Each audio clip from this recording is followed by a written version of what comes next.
कम से कम जयकारा इतना तेज तो हो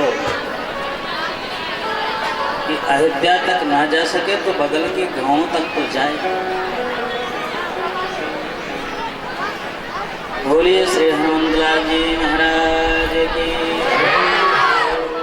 गौरी शंकर भगवान की, यज्ञ नारायण भगवान की, नमः पार्वती पतये।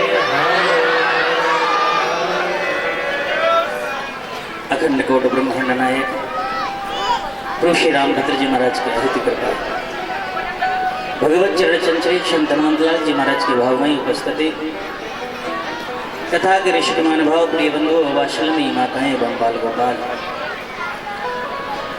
जिनके संयोजन में यह कार्यक्रम चल रहा है, ऐसे आचार्य हमारे महेंद्र शास्त्री जी, हमारे जजमान महेंद्र पाल जी, यज्ञ के प्रमुख जजमान, और समिति के समस्त पदाधिकारीगण। नाम लिस्ट बहुत बड़ी है, लेंगे तो समय ही लगेगा, पर मैं सबको बहुत बहुत साधुवाद देते हुए पूरे नगर क्षेत्र समिति के जितने पदाधिकारीगण हैं, तन्मयता से जो लगे हैं, सभी लोग सबके साथ मंगल कामनाओं एवं अभी जिनके मुखार्जन से आप कथा श्रवण कर रहे थे, ऐसे व्यास स्वरूप कृपा शंकर जी, हम सब परम सौभाग्यशाली हैं कि भगवान की पावन कथा हम सभी लोग श्रवण कर रहे हैं, और साथ साथ में यज्ञ नारायण की परिक्रमा, आहुतियां, मंत्रों का उच्चारण, ये परम सौभाग्य जब आता है जीवन में तभी ये संभव हो पाता है। तो आए हम सब लोग मिलकर के भगवान के पावन नाम का एक बार स्मरण कर लें, फिर हम सभी लोग कथा में प्रवेश करते हैं। जय श्री राम, जय जय श्री राम, जय जय श्री राम, जय जय श्री राम, जय श्री राम, जय जय श्री राम, जय श्री राम, जय श्री राम, जय जय श्री राम, जय श्री राम, जय जय श्री राम, जय श्री राम, जय जय श्री राम, जय श्री राम, जय जय श्री राम, जय श्री राम, जय जय श्री राम, जय राम, जय जय श्री राम, जय श्री राम, जय जय हनुमान, जय श्री राम, जय जय श्री राम, जय श्री राम, जय जय घनश्याम, जय श्री राम, जय जय घनश्याम, जय श्री राम, जय जय घनश्याम, जय श्री राम, जय जय घनश्याम, जय श्री राम, जय जय हनुमान, जय श्री राम, जय जय हनुमान, संकट मोचन कृपा निधान, संकट मोचन कृपा निधान, जय श्री राम, जय जय श्री राम, जय श्री राम, जय जय श्री राम। बोलिए सच्चिदानंद भगवान की जय हो। कल आपने दिव्य भगवान की धनुष यज्ञ और जयमाला तक कार्यक्रम, भगवान की पावन कथा श्रवण की।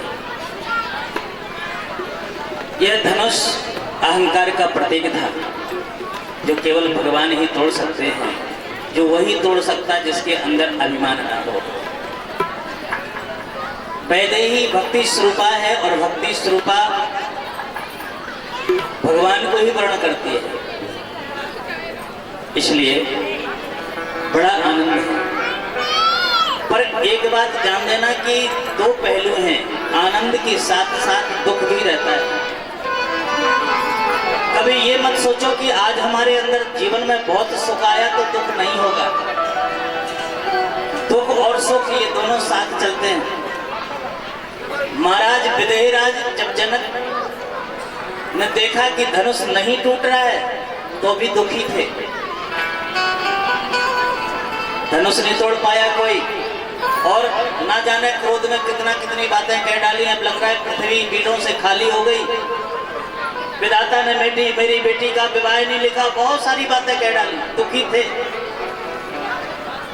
और जब का नाम धनुष टूट गया, वरमाला पड़ गई, और जब दूसरे राजाओं ने तांडव शुरू कर दिया। एक राजा बोला, ले ये चढ़ाए सिय कह को, ले चढ़ाए सिय कह को, घर बांधो बालक दो,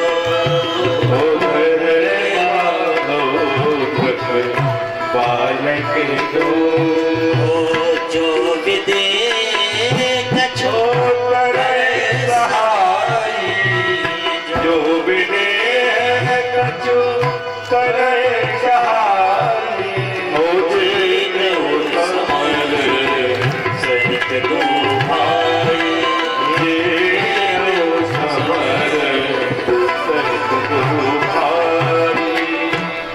एक राजा उसी में से चिल्ला पड़ा, ले छड़ाए सीके को।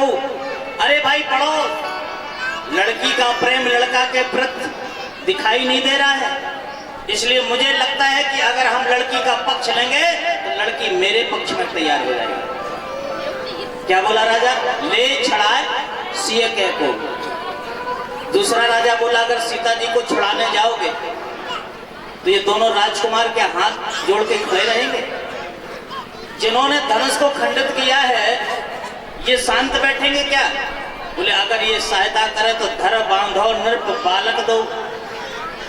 तीसरा राजा बोला, जिसकी भूमि पर आए हो महाराज, विदेहराज की धरती पर आए हो, तो विदेहराज जी सहायता नहीं करेंगे क्या इनकी? बोले, जो विदेह कछु करे सहाई, तो जीतो समर सहित दो भाई। अगर विदेहराज जी सहायता करते तो समर के साथ दोनों भाइयों के साथ जीत लिया जाए। अब ये वो लोग बोल रहे हैं जिन्होंने धनुष को हिला तक नहीं पाया। सोचो कौन बोल रहा है? जो धनुष को हिला नहीं सका वो कह रहे हैं कि हम जनक जी को जीत लेंगे, दोनों राजकुमारों को बांध लेंगे, सीता को छुड़ा लेंगे। एक राजा बोला, तो चिल्ला क्यों रही, आगे बढ़ो। वह बोला, वाह, इतना भी नहीं जानते, दंगा भड़काने वाला आदमी कभी आगे नहीं बढ़ता। यह प्रसंग आपको सीख दे रहा है कि दंगा भड़काने वाले व्यक्ति के चक्कर में कभी मत आ जाना। ये दंगा भड़काने वाले आपको तो उत्साहित कर देंगे, आपका खून खौला देंगे, आपको आगे कर देंगे, खुद पीछे हो जाएंगे। तो बोले, जब तुमको आगे नहीं बढ़ना है तो फिर बोल क्यों रहे? बोले, शायद किसी का खून खौल जाए, कोई जोश में आ जाए, होश खो बैठे और कूद पड़े। तो हम तो चाहते हैं कि जहां रस भरी आनंद बरस रहा हो वहां खून खराबा शुरू हो जाए। इस बात को देखकर के लक्ष्मण जी सहन नहीं कर पाए। लक्ष्मण जी ने कहा, प्रभु आज्ञा हो तो निपटा दूं, ज्यादा समय नहीं लगेगा। पर राम जी ने क्या कहा? राम जी ने कहा, लखन तुम निपटा सकते हो पक्का मुझे पता है, पर ये बताओ कि यहाँ पर कोई देश का राजा छूटा है क्या? देश देश के भूपत नाना आए सुन हम जो प्रण। ये देश देश के राजा आए हैं, अगर यहाँ तुमने धनुष उठाया तो पहले तो विश्व युद्ध हो जाएगा। हमारे फौजी साहब बैठे हैं, रिटायर्ड फौजी साहब, अब तो महात्मा हैं, पर इन्होंने बॉर्डर में बड़ा काम किया। जानते हैं कि विश्व युद्ध कितना खतरनाक चीज है। विश्व युद्ध से कभी भला नहीं होता किसी का। राम जी ने कहा आज विश्व युद्ध हो जाएगा तो क्या लाभ मिलेगा? खून खराबा होगा, खून की नदियां बह जाएंगी, जन्म जन्मांतर तक लोग कहते रह जाएंगे कि राम के विवाह में खून खराबा हुआ था, राम के विवाह में खून खराबा हुआ था। इसलिए लक्ष्मण में विश्व युद्ध नहीं चाहता। भैया ये कायर समझेंगे?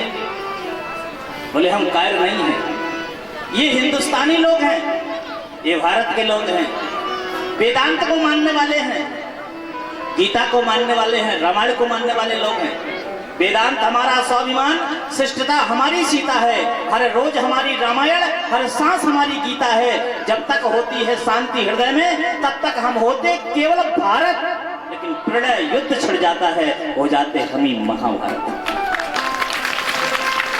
हम कायर नहीं हैं, हम सहनशील करने वाले लोग हैं।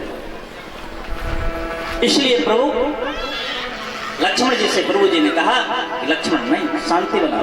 फिर बोले ये बड़बड़ा रहे लोग, तो इनका क्या किया? जो बोले इलाज हम करते हैं, इनका इलाज है मेरे पास। गजब गोस्वामी तुलसीदास जी महाराज,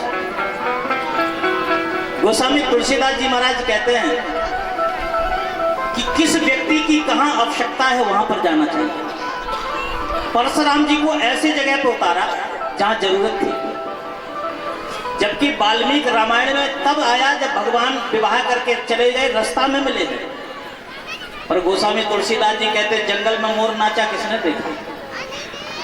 ऐसे जगह परशुराम जी आए, ते ही अवसर सुन सुधन भंगा, ते अवसर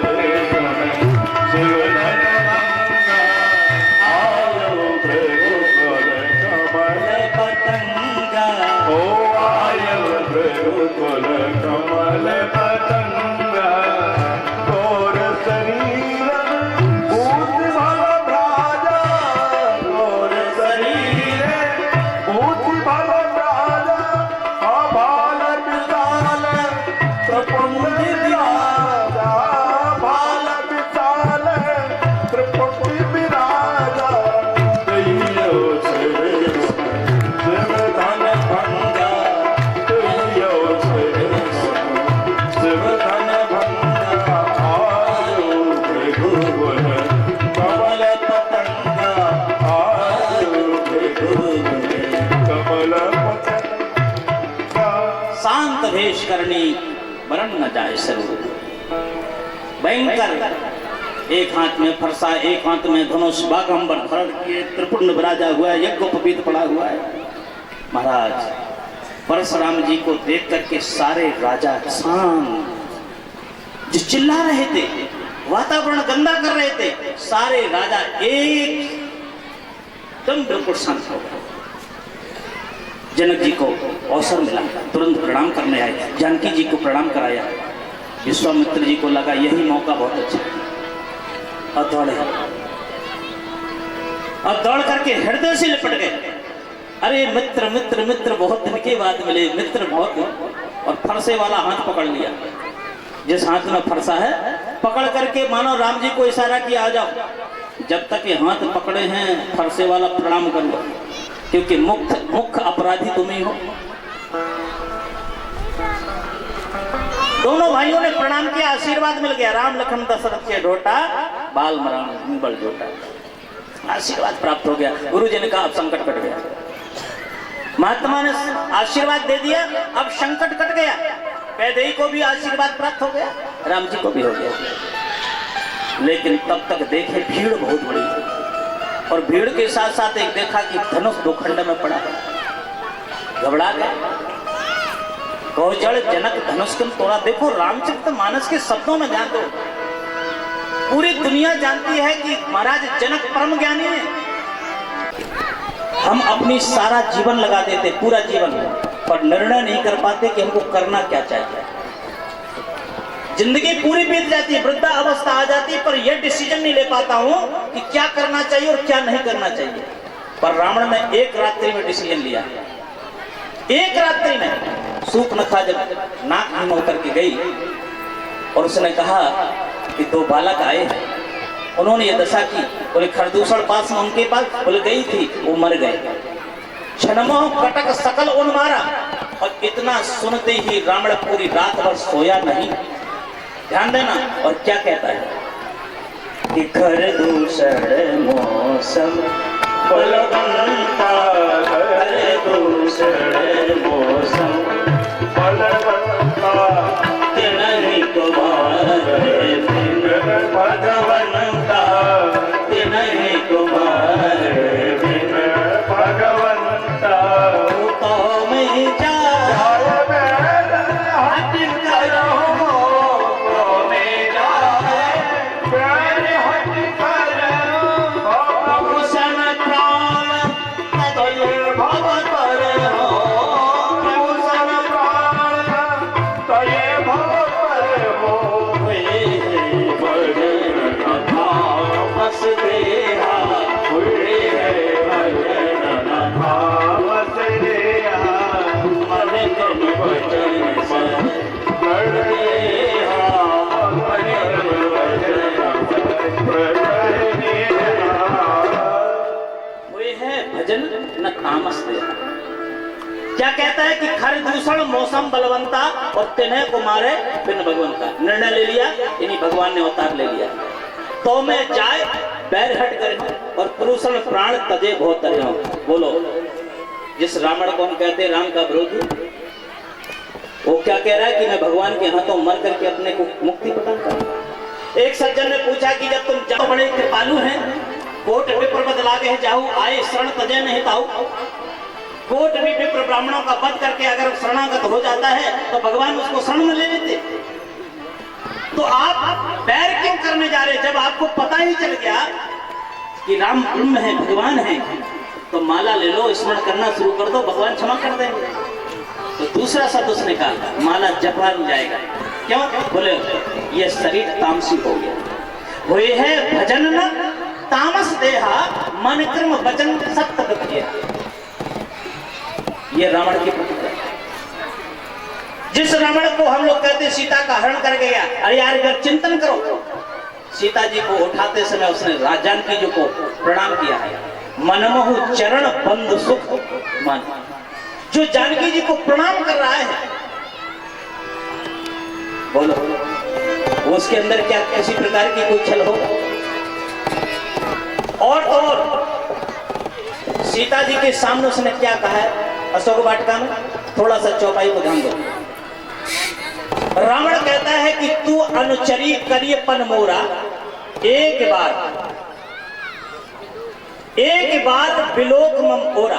तो तू अनुचरी करिए पन मोरा, एक बार तू केवल मेरी तरफ देख ले तो लंका की मंदोदरी के साथ सारी रानियां तेरी सेवा में लग जाएंगी।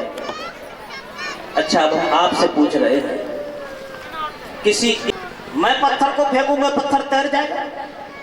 ये कौन बड़ी बात? विश्वास नहीं होता, चलो 2, 4, 10, 15 राक्षसों को लेकर के समुद्र के किनारे पहुंचा, एक पत्थर उठाया और एक पत्थर उठाकर उस पत्थर से कहा, तुम्हें सौगंध राम की है अगर डूबे तो। और पत्थर फेंक दिया, पत्थर डूब गया। पत्थर डूबने से बच गया, डूबा नहीं, उतरा गया। और इस बात को रावण ने खुद राक्षसों से कहा, मंदोदरी से कहा, हे मंदोदरी, जो पत्थर तैरा था वो मेरे बल पर नहीं, राम जी की सौगंध के बल पर तैरा था। इसलिए राम मेरे इष्ट हैं। दुनिया वाले भले लोग कहें कि राम शत्रु है रावण का, पर नहीं, राम मेरे इष्ट हैं, मेरे परमात्मा है, मेरे आराध्य हैं। इसलिए मैं आपको कहता हूं कि रामचरितमानस को गहराई से पढ़ने की जरूरत है। रामचरितमानस की एक एक चौपाई मंत्र है, जीवन को बनाने में सक्षम है। पूरा रामचरितमानस 2 ही पर तो निर्धारित है, एक दशानन और एक दशरथ। ये 2 ही पात्र हैं रामचरितमानस के मैन, ध्यान देना। इधर दशानन है और इधर दशरथ है। दशरथ जो 10 इंद्रियों को अपने वश में कर रखे हैं, और दशानन जिसने छोड़ रखा है 10 इंद्रियों को। बस इतना ही फर्क है केवल। तो जिसने इंद्रियों को छोड़ रखा है उसकी स्थिति लास्ट तक आपको पता ही है क्या हुई। और जो दशरथ उसके घर राम पैदा हुए। जिसने अपने इंद्रियों को वश में कर लिया है उसके घर में भगवान आएंगे। और जिसने अपने इंद्रियों को छुट्टा छोड़ रखा उसके घर भी भगवान जाएंगे वहां पर भी, और वहां मरने के लिए जाएंगे। ये ध्यान रखना। दूसरी बात, भगवान राम जी ने भेदभाव नहीं किया। जहां पर अपने पिता को भेजा वहीं रावण गया और वहीं गीधराज गया। प्रमाण, गीधराज से भगवान ने खुद कहा, सीता हरण तात जन कहो पिता सन जाय, जो में राम ताकुल सहित कहे। यानी जहां महाराज दशरथ जी गए वहीं पर गीधराज जा रहा है। तभी तो गीधराज से कहा कि ये कथा कहना मत, सीताहरण की कहानी मत कहना पिताजी से। मैं राम हूं तो रावण खुद अपने कुल के साथ कहेगा आके पिताजी को। यानी वही रावण गया। बोलो भेदभाव किया क्या? परमात्मा भेदभाव नहीं करता है। भगवान, लोग कहते हैं कि भगवान ने भेद किया है, भगवान ने राक्षसों को मार दिया, देवताओं को अपना लिया। बोले ना, भगवान को जिसने अपना लिया वो बच गया, भगवान ने नहीं अपनाया। दो राक्षस भगवान के पास गए। कौन कौन? एक मारीच और एक विभीषण। ध्यान देना, भगवान की प्रतिज्ञा क्या है? निश्चरहीन करो में भुज उठाए प्रणकीन, राक्षसों से पृथ्वी रहित कर दूंगा। ये प्रतिज्ञा राम जी की है। और ये दोनों राक्षस जाते हैं, पर राम जी एक को शरण दे देते, एक को मार देते। क्यों? जबकि भाव दोनों के देखो। विभीषण जब जाता है तो क्या सोचता है? जिन चरणन की पाद का भरत रहो मन लाय, ते पद आज बिलो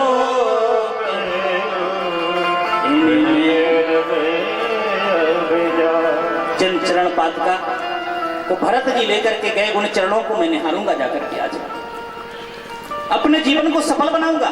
और मारीच जाता है, वो क्या कह रहा है कि ममो पाछे उर्धावत,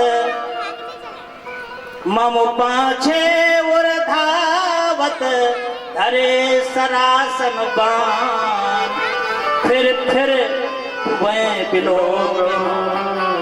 धन्य जन्म कर मान।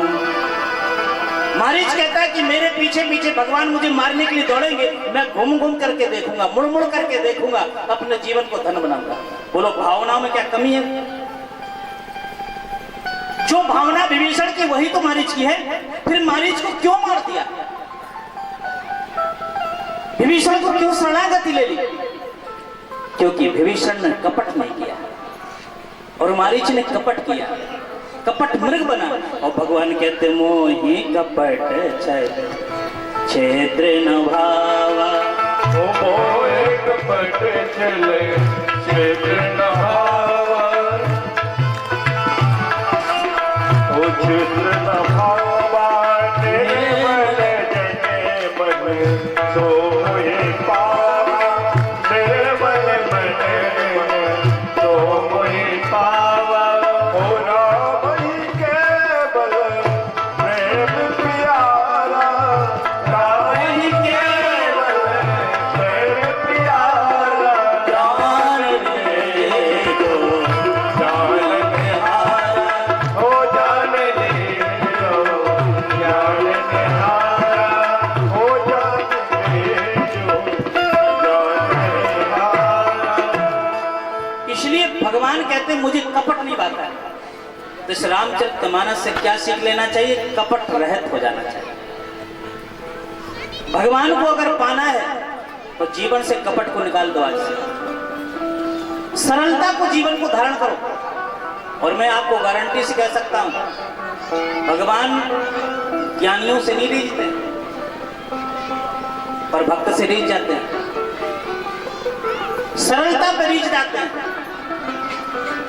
अगर सरल बनना है तो भगवान निश्चित तुम्हारे पास आ जाए। एक गोपी थी, वो गई दही बेचन मथुरा। एक दिन उसका दही पहले बिच गया। ऐसी मैं बहुत छोटी छोटी बातें आपके जीवन के लिए बता रहा हूं। मैया कैकेयी से पूछा, माँ मैंने कोई गलती कर दी क्या कि पिताजी कुछ बोल नहीं रहे? मैया कैकेयी कहती, तुम अपराध जोग नहीं दाता, जननी जनक बंधु सुख दाता। तुमसे तो अपराध हो ही नहीं सकता। तुम तो माता को, पिता को, भाई को, बंधु को सुख देने वाले हो। राम जी कहते, फिर पिताजी बोल क्यों नहीं रहे?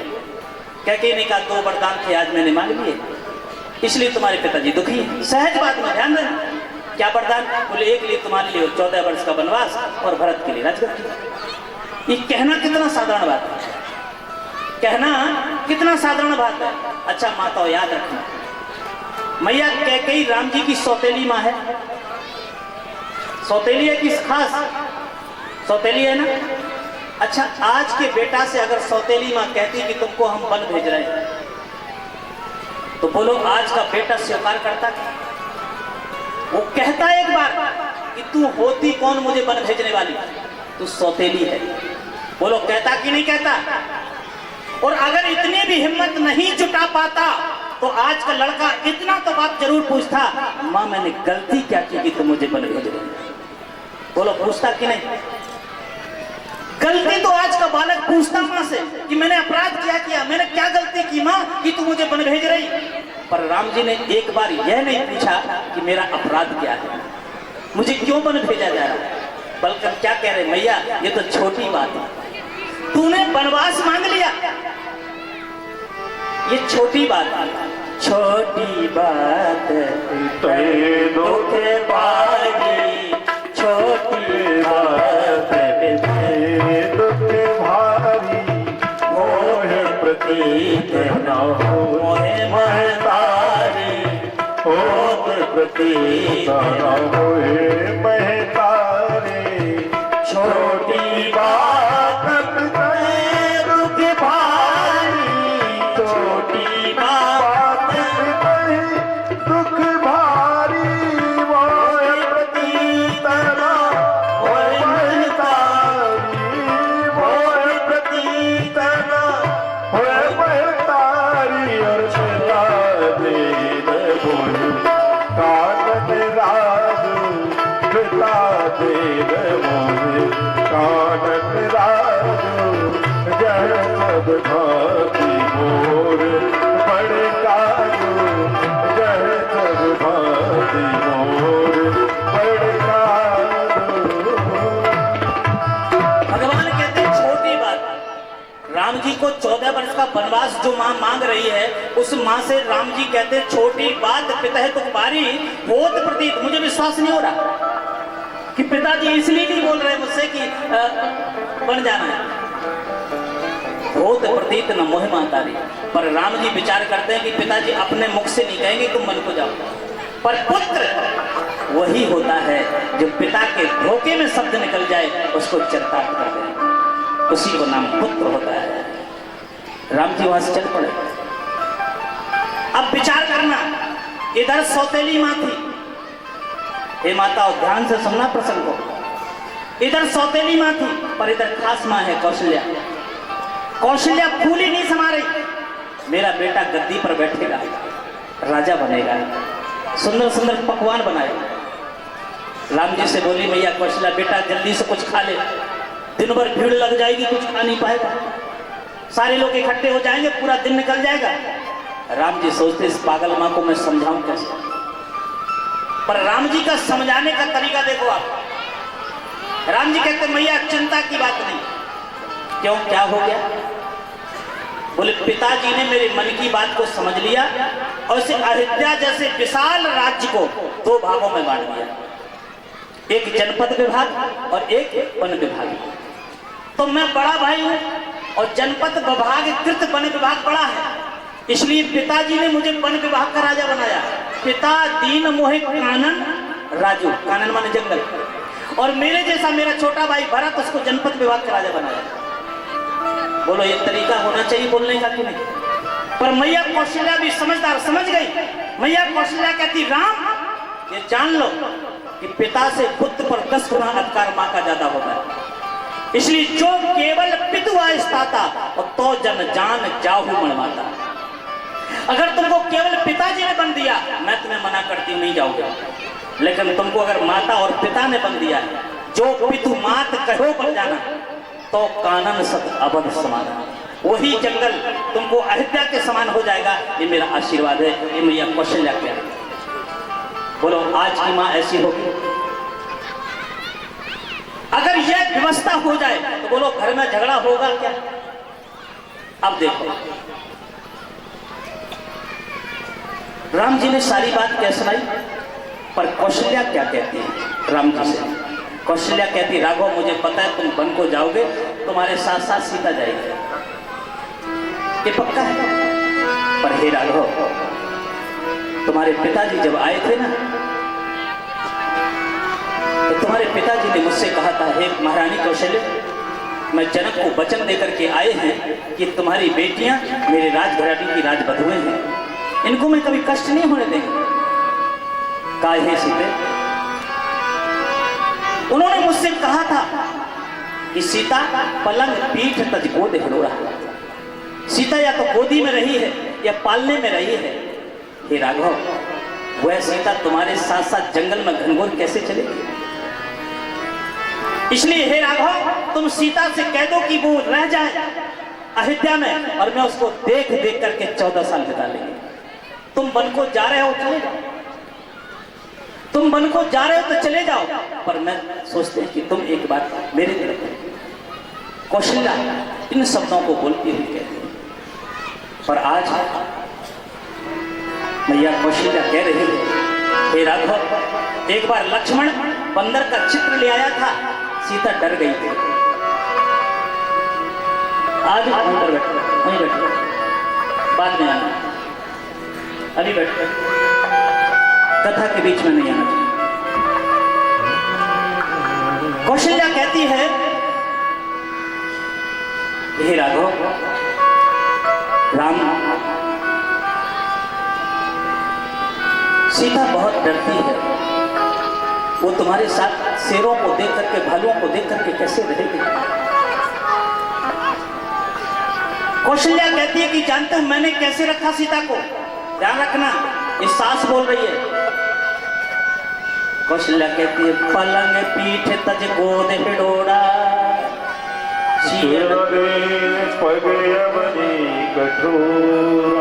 दीप बात नहीं टारन गया।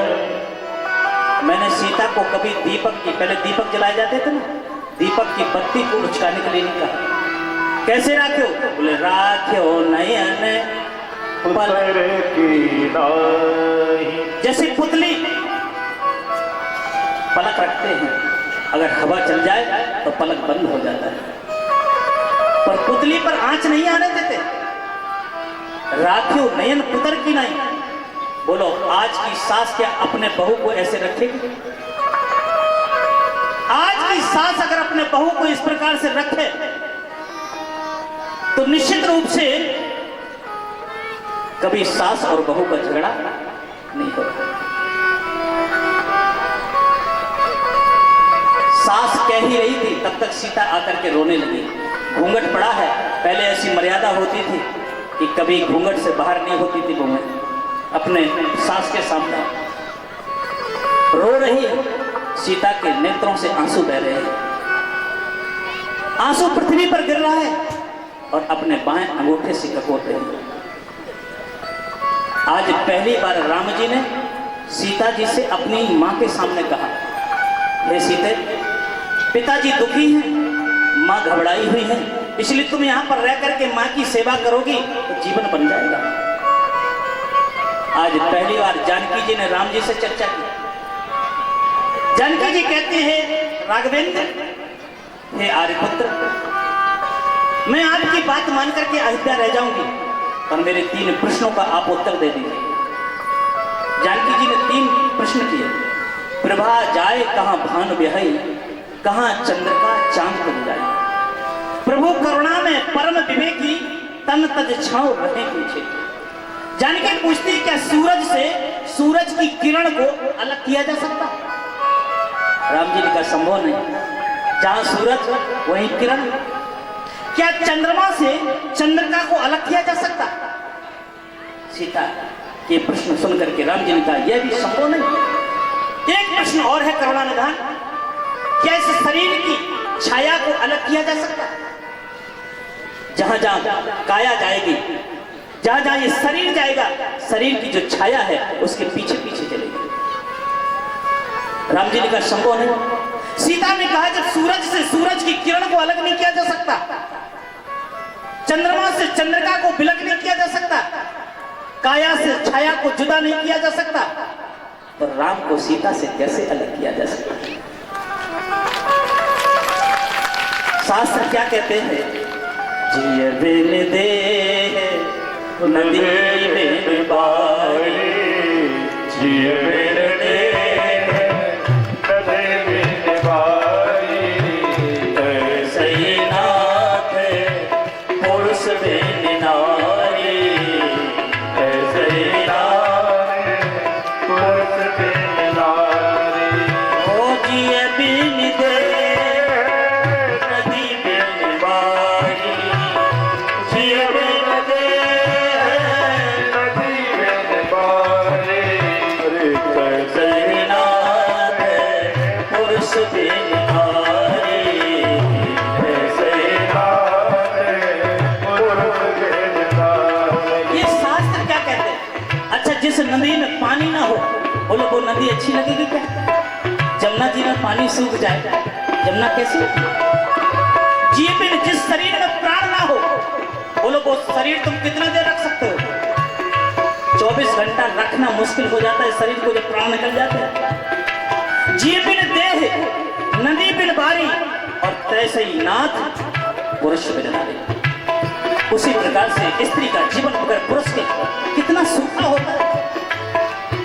सीता कहती है हे रघुनंदन, आप मुझे अगर कहोगे कि अयोध्या में रह जाऊं तो मेरा ये शरीर यहाँ पर रहेगा, पर मेरे प्राण आपके साथ चलेंगे। ये पत्नी का धर्म है।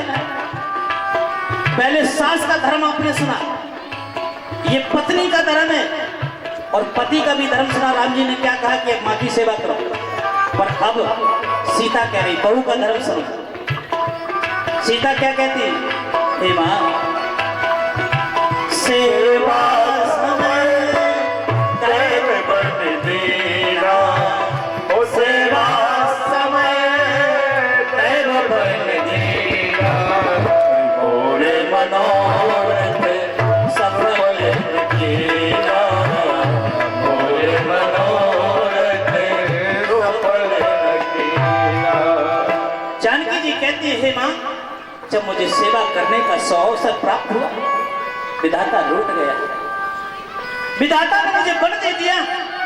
हे माँ मैं तेरी सेवा नहीं कर पाई। ये सास बहू का कर्तव्य है। जीवन में ये रामचरितमानस आप देखो तो सही, कितना पारिवारिक ग्रंथ है। उन रिश्तों को कैसे पाला गया है। भाई भाइयों का रिश्ता, भरत चरित से कौन वाकिफ नहीं? एक भाई और थे महाभारत के, जिन्होंने 5 गांव देने से भी इनकार कर दिया। स्थिति क्या हुई पूरा जीवन सब जानते हैं।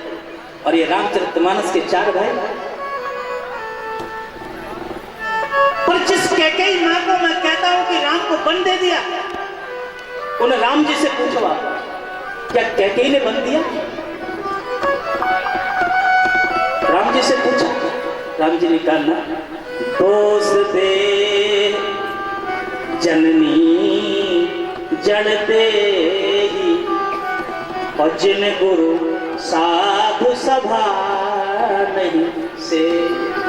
भैया कैकेयी को वही दोषी ठहराएगा जिसने सत्संग नहीं किया है, जिसने गुरु कृपा प्राप्त नहीं की है, सत्संग नहीं किया है, वो कैकेयी को दोष ठहराएगा। अरे कैकेयी कौन है? ध्यान दो। काई कुमत के कई के, एक काई जानते हो? काई कहाँ होती है? पानी में, पोखरों में, और काई के नीचे का पानी कितना भी गर्मी पड़ी हो ठंडा रहता है। ये मैया कैकेयी काई है, पर राम जी को तपते हुए धूप से बचा करके ठंडा रखती है, वो काई है कैकेयी।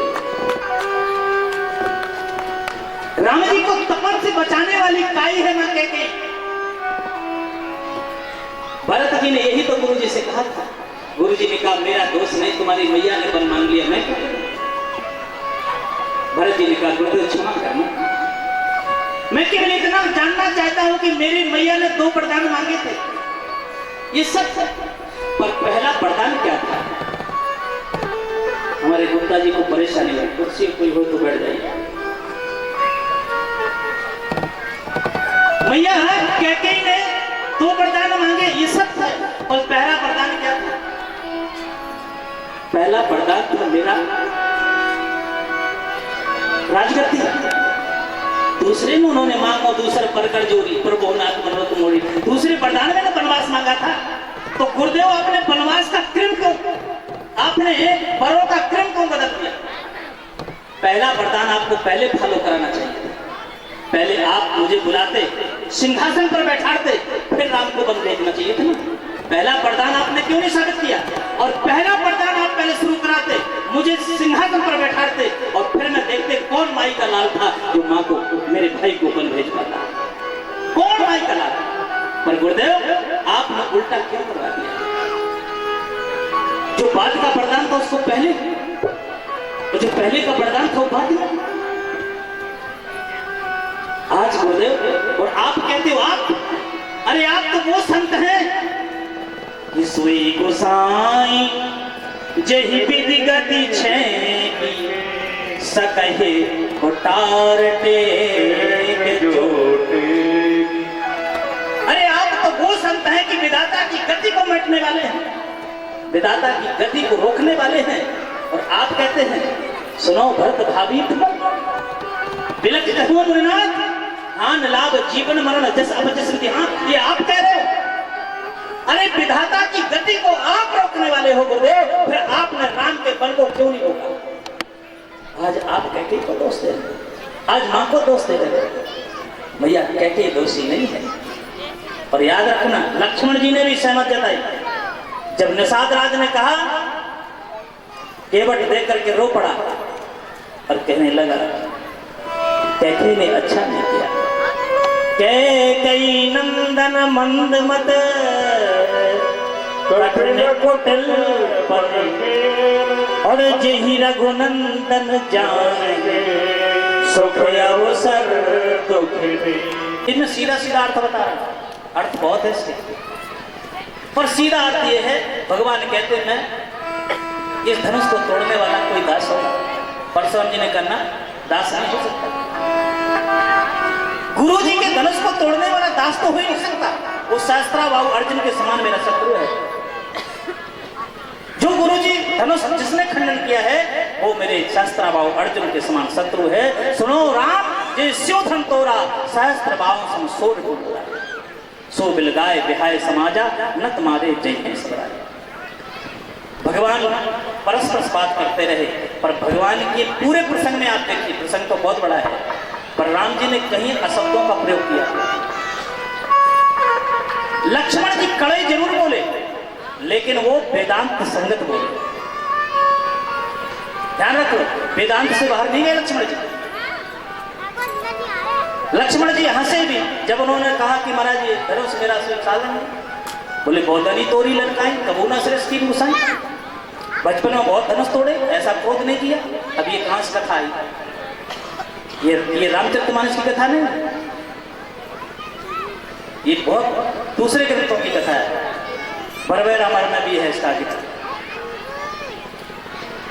जिस समय निमि ये है वंशी क्षत्रियों का संहार किया था, सारे धनुष एक जगह रह गए थे। शेष लक्ष्मण जी शेषा उतारी है, वजन से तड़पने लगे, तब बालक रूप बना करके आए थे, सब शास्त्रों का खंडन कर दिया। तो बोल रहे थे तब हमने बहुत तोड़े थे, तब आप गुस्सा नहीं थे। कथा बहुत बड़ी है, समय अभाव में पूरी नहीं बता पा रहे। लक्ष्मण जी कहते बहुत अनी दर तोरी लड़काई कबू न असरस कीन गुसाई जय धन पर ममता के हेतु। इतने में गुस्सा हो गया। राम जी ने फिर हाथ जोड़ दिया।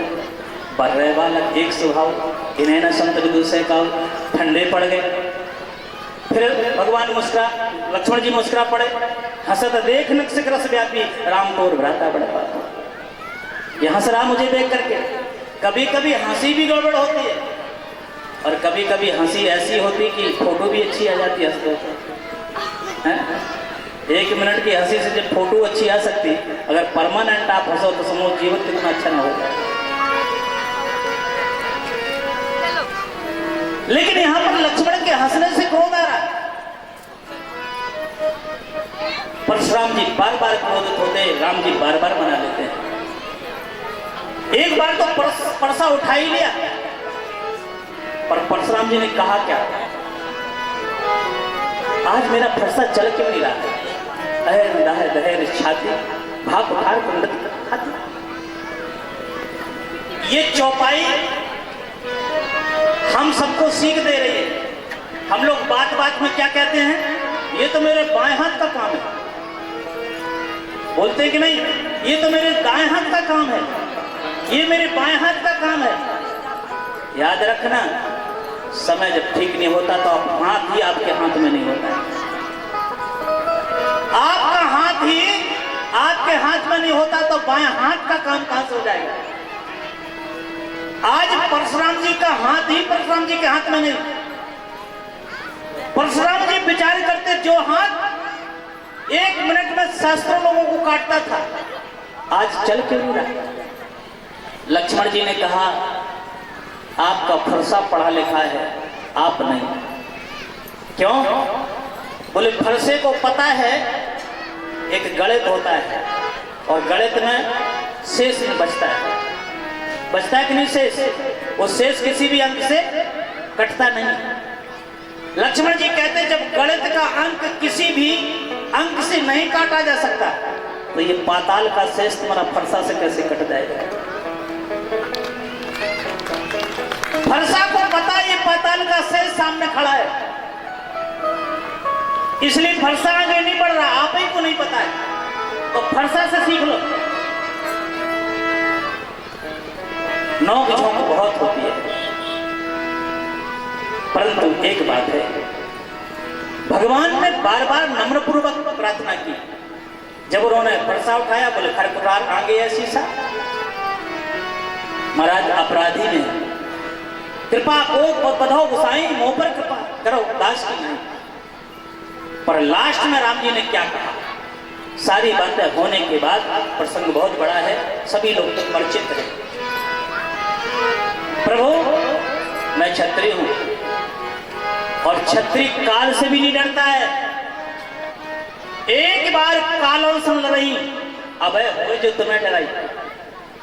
हम ब्राह्मण का सम्मान करते हैं और आज भी क्षत्रिय जितना ब्राह्मणों का सम्मान कर देता शायद कोई करता है। क्षत्रिय आज भी सम्मान करते हैं, इसलिए कहते हैं कि महाराज मैं क्षत्रिय हूं, आपका सम्मान करते हैं। नहीं तो महाराज मैं काल से डरने वाला नहीं। यह शब्द सुन करके परशुराम जी को लगा अवतार तो नहीं हो गया। प्रभु ये धनुष चढ़ा दो। लक्ष्मण जी ने रोक दिया, बोले रोको प्रभु। क्या हुआ?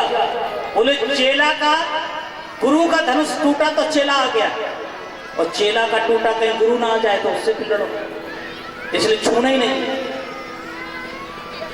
पर परशुराम जी ने यूं किया, देत चापे आपे चले गए, चापे आपे चले गए, परशुराम मन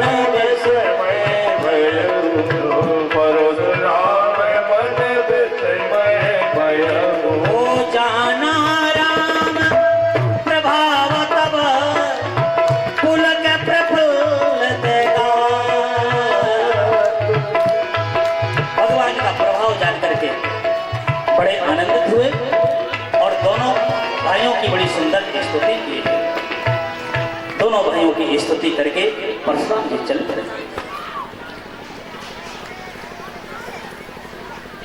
भगवान ने परशुराम जी के स्वभाव को समझा और परशुराम जी भी अपने को देख करके वहां से चल पड़े। बड़े खुशी हुए। राजा लोग जो थे वो भी जो काय टाइप के थे आज भाग पड़े। सभी लोग बड़े प्रसन्न हैं।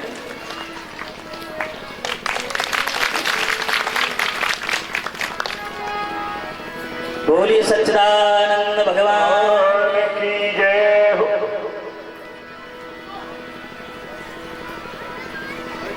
सारे राजा लोग चले गए जो कार्य प्रवृत्ति के थे, पर आज गुरु जी के आदेश से पत्री लिखी गई और महाराज अवधेश को भेजी गई। दूत जब वहां पर जाकर के लगन पत्र का लेकर पहुंचे तो वहां पर दोनों भाइयों को देख करके सोचने लगे, मैं तो छोड़ के जनकपुर आए थे, ये यहां कैसे आ गया? क्योंकि भरत और राम एक ही से, शत्रुघ्न लक्ष्मण जी एक ही से, पहचान नहीं पा रहा था कोई। पर बताया गया कि मेरे 4 पुत्र हैं। बड़े खुश रहे। गुरु जी को सूचना दी। गुरु जी ने कहा तैयारी करो बारात की। सभी पूरे नगर को सजा दिया गया। इधर जनक जी महाराज ने भी जगह जगह पुल बनवाए नदियों में और जगह जगह स्थान ठहरने के लिए व्यवस्था की गई। आए हम लोग सभी लोग बारात में शामिल हों। बहुत दिव्य बारात वहां से चल।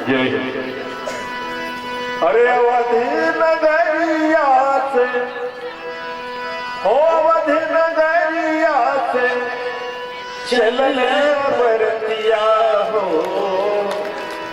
सुहावन लागी। ये भोजपुरी भाषा है, समझेंगे ना आप लोग? अवधि नगरिया से ओ, अवधि नगरिया से चलन बरतिया हो, सुहावन लागी हो, सुहावन लागी। और जनक नगरिया भैले तोर हो, सुहावन लागी। सभी लोग मस्ती से झूम करके आनंद लेंगे। तोर हो, सुहावन लागी। अवधि नगरिया से चलन बरतिया सुहावन लागी। मस्ती के साथ तालियों का सहयोग करते हैं।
लो पड़ रहा है, लग रहा है कि नाचना गाना नहीं आता क्या तुमको? जय जय।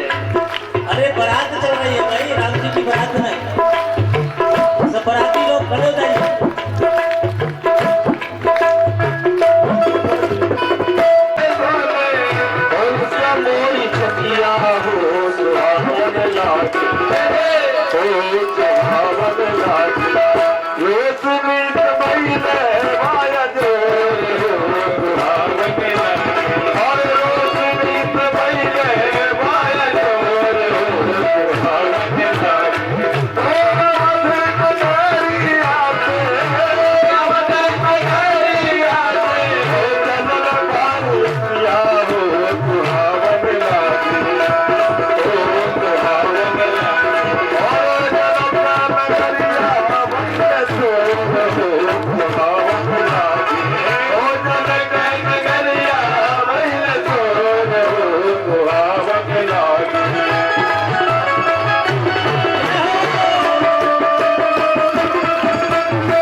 प्रवचन किया गया है, बारात को बड़ा सम्मान पूर्वक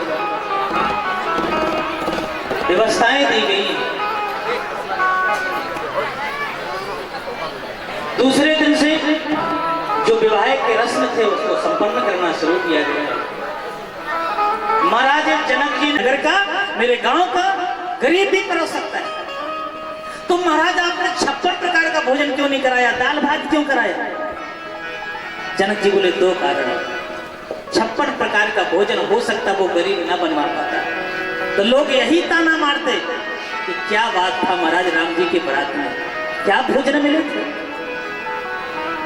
तो मेरा गरीब बेचारा लज्जित होता है। और दूसरा कारण ये है कि सब्जी पूड़ी तोड़ के खाई जाती है, कचौड़ी तोड़ के खाई जाती है, रसमलाई तोड़ के खाई जाती है, बालूशाही तोड़ के खाई जाती है, पर दाल भात सान के खाया जाता है। बोले विवाह के शुरुए में तोड़फोड़ चालू हो जाए तो सारी जिंदगी तोड़फोड़ होगा, इसलिए विवाह शामिल होने का कार्य है, इसलिए सान के खाओ। सुपोदन स्वरूपी स्वरूप,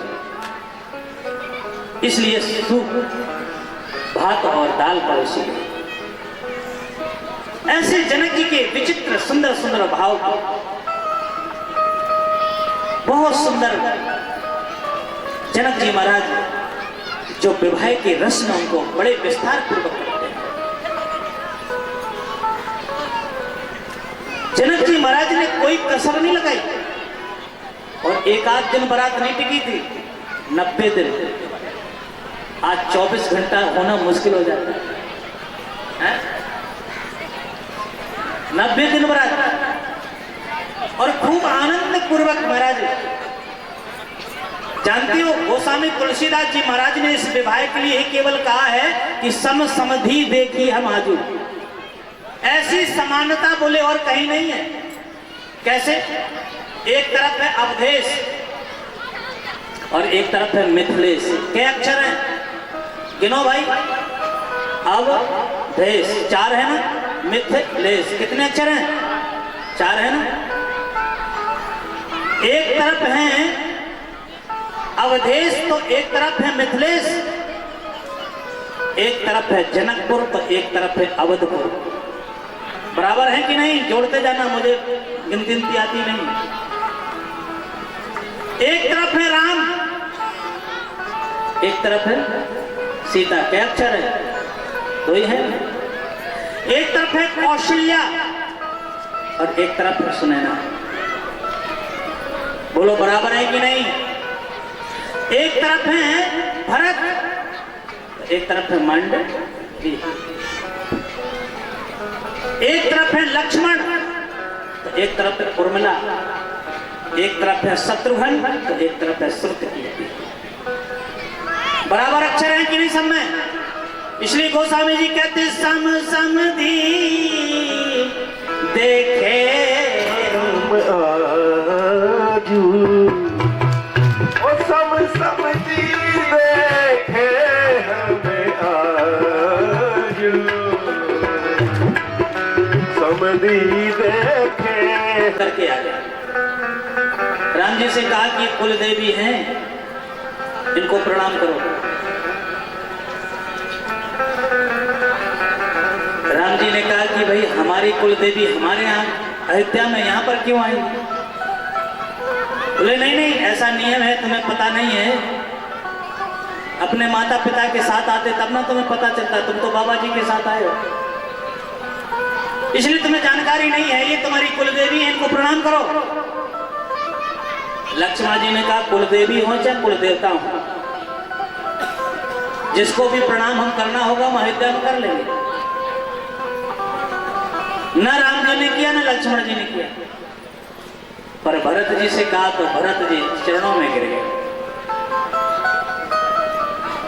भरत जी ने प्रणाम किया और सखियों ने जैसे चुनरी को हटाया तो राम जी की पनैया थी। भरत जी के नेत्रों से आंसू सजल हो गए। भरत जी तो राम जी की पनैये के ही प्रेमी हैं। सखियां बहुत मजाक करती हैं भगवान से। समय धीरे धीरे निकलता जा रहा है। भगवान ने सिंदूर दान किया है, भावरें पड़ी हैं, सारा कार्यक्रम संपन्न हुआ है, पर सखियों का मन नहीं भरता है।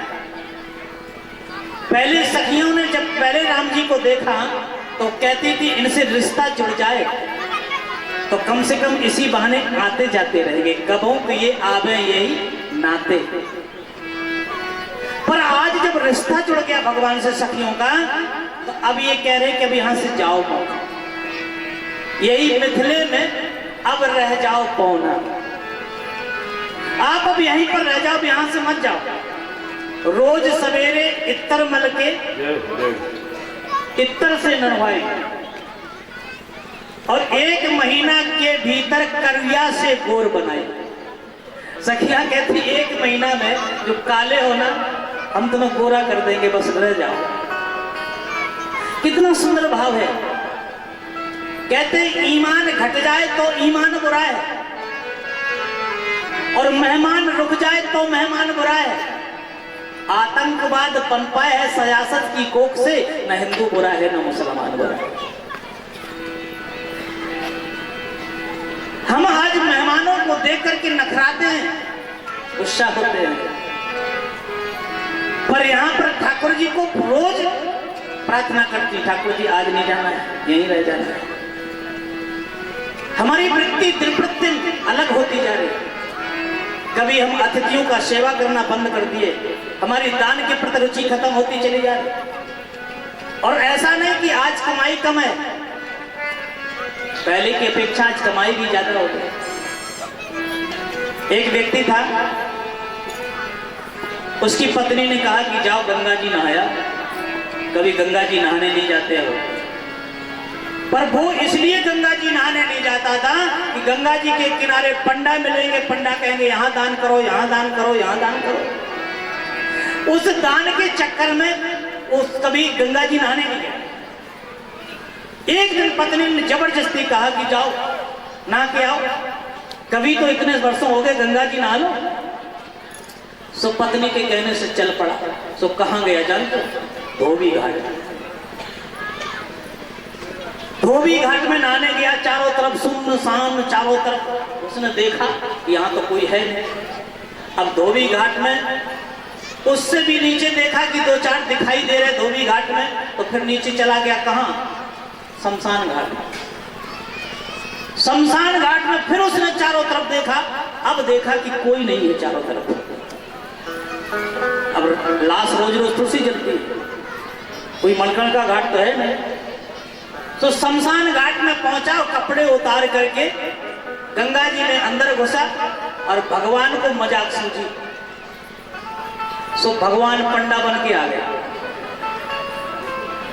उसने डुबकी लगाई और डुबकी लगा के जैसे ही ऊपर आया सो भगवान पंडा बन के खड़े, जजमान की जय हो। उसने सोचा हे भगवान यहां पर भी पंडा, बा जजमान आपकी जय जयकार हो। हमारी यहीं पर सेवा रहती है इसी घाट में, और इस घाट में साल में कभी कदार कोई एक आध जजमान आ जाता है, साल भरे की व्यवस्था कर देता है, हमारी व्यवस्था चलती रहती है। कभी कदार एक आध बार कोई जजमान मिल जाता है, तो साल भर की व्यवस्था, रोज तो कोई आता नहीं यहाँ पर आप जैसा जजमान कभी कभी मिल जाता, पूरी साल भर की व्यवस्था हो जाती है चकाचक। ठाकुर जी का भोग लगा। अब वो तो पगलाया, बोले महाराज ये साल भर का मामला नहीं। अच्छा ठीक है, तो 6 महीना की व्यवस्था कर दो। अरे बोले महाराज हमारे पास है कहां, चलो 1 महीना के लिए कुछ तो करो। लास्ट में आते आते भगवान ने कहा चलो 500 दे दो। बोले महाराज हम 500 छोड़ो, हमारे पास कुछ है ही नहीं। अच्छा चलो 5 ही रुपया दे, भाई देना तो पड़ेगा, यहाँ पर नहाए हो, ऐसे खाली तो जा नहीं सकते। लास्ट में बोला हम 1 कौड़ी नहीं देने वाले। भगवान ने कहा देखो भाई पंडा जी जिद मत करो, कुछ तो देना पड़ेगा, नहीं कुछ है तो 1 थैली दे दो। बोले हमारे पास थैली नहीं ना, हम देंगे। बोले अच्छा चलो उधार लगाए दो। भगवान ने कहा हम उधारी भी ले लेते हैं। बोले चलो ठीक है 1 थैली उधारी रही। सो पंडा जी पहुंचे घर, जजमान पहुंचने की देरी नहीं रही, तब तक पंडा जी पीछे से पहुंच गए। भगवान बने पंडा जी, जजमान की जय हो। जजमान ने कहा देखो उसने, जजमान ने कहा देखो कौन आया। तो उसकी पत्नी दौड़ के आई। कौन? ओ मैं पंडा हूं, अभी आपके पतिदेव ने स्नान करके आए हैं और उन्होंने 1 थैली उधार लगाई है, वही लेने आए। पत्नी ने कहा पंडा जी आए, किसी को तुम थैली उधार लगा के आए हो? बोले कह दो बीमार है, बीमार। जजमान के पास पत्नी आई, बोले वो तो बड़े बीमार हैं। अरे राम राम राम राम राम राम, मेरा जजमान बीमार है, अब तो मैं देखते ही जाऊंगा। मेरा जजमान बीमार हो जाए और मैं उसको छोड़ के चला जाऊं, कैसा मैं ऐसे कैसे कर सकते, मैं उसका पंडा हूं। अब जब तक जजमान ठीक नहीं होता तब तक मैं यहीं दरवाजे पर रहूंगा, आप हमको 2 रोटी खिला देना, मैं यहीं पर रहूंगा। पत्नी गई, बोले वो तो जाने के लिए तैयार नहीं हो रहे, वो तो कह रहे कि जब तक ठीक नहीं हो जाएंगे तब तक नहीं जाएंगे। उसने कहा कह दो मर गए। पत्नी आई, बोले कि भैया पंडा जी तो मर गए। पंडा जी से बोले जजमान तो मर गए, मेरे पति मर गए। रोने लगी वो तो फूट फूट के। जजमान को मरा सुन करके भगवान बने पंडा जी, बोले अरे राम राम राम राम राम, अब तुम अकेली हो, चलो कोई बात नहीं, हम पूरे गांव में खबर खुद कर दे रहे हैं, आखिरकार हम पंडा हमारे जजमान हैं, अब जब तक उनका पूरा संस्कार नहीं कर देंगे तब तक हम कैसे जाएंगे। अपना सिर धारण करके पूरे गांव में फलाने मर गए, फलाने मर गए, पूरा गांव के लोग इकट्ठा हो गए। अब सब लोग उसको बांधने लगे और वो भी इतना बदमाश कि सांस चढ़ा गया, हिले डिगे नहीं। अब पत्नी बेचारी रोए, बोले वो जिंदा है, नहीं मरे। सारे गांव के लोग कहें अरे ये तो सब भ्रम है, हर कोई ऐसे ही बोलता है, लेकिन अब वो जिंदा नहीं है, चले गए इस दुनिया से। पत्नी चिल्लाए, अरे हम कह रहे नहीं मरे वे, हमें पता है नहीं मरे। सारे गांव के लोग समझाए कोई बात नहीं, धैर्य धारण करो देवी, ये संजोग की बातें हैं, हान लाभ जीवन मरण ये तो लगा ही रहता है, जो आया सो जाएगा। पूरा गांव के लोग समझाए उसको। अब वो देवी कह रहे भाई हम कह रहे नहीं मरे, समझ लो। उसको बेचारे को पार्टी में बांधने लगे, वो चकड़ करके बंद भी गया, मरघट तक पहुंच गया, लेकिन वो हिला नहीं। अर्थी में लिटा दिया गया, फिर भी चुप मार के पड़ा। आग लगने के पहले भगवान ने कहा कि देव भाई मेरा जजमान था, एक बार कान में हमें मंत्र तो फूंकने दे। तो भगवान पंडा बने गए और कहा कि पंडा गए। तो उसने ऐसे आंख खोल के तनक देखा, तो भगवान खड़े तो पंडा बने, आंख खोल के फिर बंद। बहुत देर तक चलता रहा मामला, बाद में भगवान हार गए और भगवान ने कान में कहा, हे भैया तू जीता हम हारे। आए रहो बैकुंठ से तू हितकार जे, और मांग ले वो वरदान कछु। भगवान बोले भैया अब तो तुम्हारा हित करने के लिए आए थे, वरदान मांग लो। सो वहीं से बोल पड़ा, बोले थेली देवो छो। बस और कुछ तो चाहिए, पर जो थैली वो छोड़ दो। भगवान मुस्कुराए, बोले भैया ठीक हमने छोड़ी, तू अपना घर जा। ऐसे भी कंजूस लोग होते हैं। अब बोलो वो जीवन में क्या दान करेंगे, कैसे कैसे पत्नी के कहने से गए। और इसके बाद भी कुछ लोग इतने निष्ठुर होते हैं कि जिनको पत्नी बेचारी प्रेशर करती है। एक व्यक्ति कभी कथा ही नहीं सुनता, पत्नी ने कहा इतनी अच्छी कथा हो रही है, अच्छे अच्छे संताए जाओ सुनियो। अरे बोले क्या कथा सुनना, वही तो सब है। अरे बोले जाओ यहीं बैठे बैठे बहाना बनाते। तो गया। अब गांव का सेठ बड़ा आदमी था, तो बड़े आदमी को देख करके लोग बागों ने देखा कि सेठ जी आए, सेठ जी आए, आइए आइए आइए आइए सेठ जी आइए आइए, बैठिए बैठिए। अब सेठ जी आए, बैठे और कथा में सो गए। अब जैसे ही कथा हो गई सो उठ उठ के चल दिए लोगों ने कहा जाइए। 3 शब्द सुने उसने, आइए बैठिए और जाइए। पहुंचा, बोले कथा सुनी, बोले कथा क्या सुनी, उसमें 3 ही शब्द थे, आइए बैठिए जाइए। पर उसने पत्नी ने कहा कि 3 शब्द लेकर आए हो, एक एक चौपाई मंत्र होती है कथा की। तो उसने सोचा यही मंत्र है,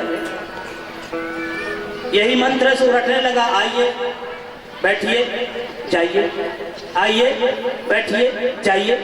तब तक घर में चोर आ गए। 4-5 चोर थे घुसे।